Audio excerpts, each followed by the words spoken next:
Malayalam info ചാനലിലേക്ക് എല്ലാവർക്കും സ്വാഗതം. അങ്ങനെ ഒരു വലിയ ഇടവേളയ്ക്ക് ശേഷം മോഹൻലാലും ശോഭനയും ഒന്നിക്കുന്ന ചിത്രത്തിൻ്റെ ചിത്രീകരണം ആരംഭിക്കാനിരിക്കെ തൊടുപുഴക്കടുത്തുള്ള ഈസ്റ്റ് കലൂർ തെന്നിന്ത്യയിലെ സൂപ്പർ താരങ്ങൾ ഒത്തുചേർന്ന അസുലഭ മുഹൂർത്തത്തിന് സാക്ഷ്യം വഹിച്ചു. യുവതലമുറയിലെ സംവിധായകന്മാരിൽ ഒരാളായ തരുൺ മൂർത്തി സംവിധാനം ചെയ്യുന്ന ചിത്രത്തിലാണ് ഈ താരങ്ങൾ ഒരുമിച്ച് അഭിനയിക്കുന്നത്. രജപുത്രയുടെ ബാനറിൽ എം രഞ്ജിത്ത് നിർമ്മിക്കുന്ന ചിത്രത്തിലാണ് ഇരുവരും ഒന്നിച്ച് അഭിനയിക്കുന്നത്. സംവിധായകനായ തരുൺ മൂർത്തിയുടെ പിതാവ് മധുമൂർത്തിയാണ് പുതിയ ചിത്രത്തിൻ്റെ ചിത്രീകരണ സ്വിച്ച് ഓൺ കർമ്മം നിർവഹിച്ചിരിക്കുന്നത്.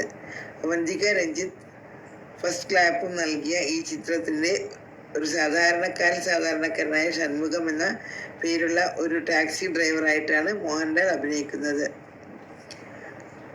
ഭാര്യയും മക്കളുമൊത്തുള്ള അധ്വാനിയായ ഒരു ഡ്രൈവറായാണ് ഷൺമുഖം. തൻ്റെ കുടുംബത്തെ വളരെ നന്നായി പരിപാലിക്കുകയും സ്നേഹിക്കുകയും ചെയ്യുന്ന ഷൺമുഖത്തിൻ്റെ ഹൃദയസ്പർശിയായ ജീവിതകഥയാണ് നർമ്മത്തിലൂടെയും മനസ്സിനെ സ്പർശിക്കുന്നതുമായ രംഗങ്ങളിലൂടെ അവതരിപ്പിക്കുന്നത്. വലിയൊരു ഇടവേളയ്ക്ക് ശേഷമാണ് മോഹൻലാൽ സാധാരണക്കാരനായ ഒരു കഥാപാത്രത്തെ അവതരിപ്പിക്കുന്നത്.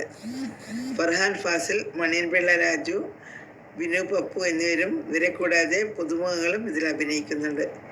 ഈ ചിത്രത്തിൻ്റെ കഥ KR സുനിൽ, തിരക്കഥ തരുൺ മൂർത്തി, KR സുനിൽ, സംഗീതം ജെയ്ക്ക് ബിജോയ്സ്, ഛായാഗ്രഹണം Shaji Kumar, production designer Gokuldas, makeup പട്ടണം റഷീദ്. ഇതിന് കോസ്റ്റ്യൂം ഡിസൈനറായ സമീറ സനീഷ് ആണ്. രജപുത്ര റിലീസാണ് ഈ ചിത്രം തിയേറ്ററുകളിൽ എത്തിക്കുന്നത്. ഇതുപോലുള്ള വാർത്തകൾ അറിയാൻ മലയാളം ഇൻഫോ ചാനൽ സബ്സ്ക്രൈബ് ചെയ്യൂ. നന്ദി, നമസ്കാരം.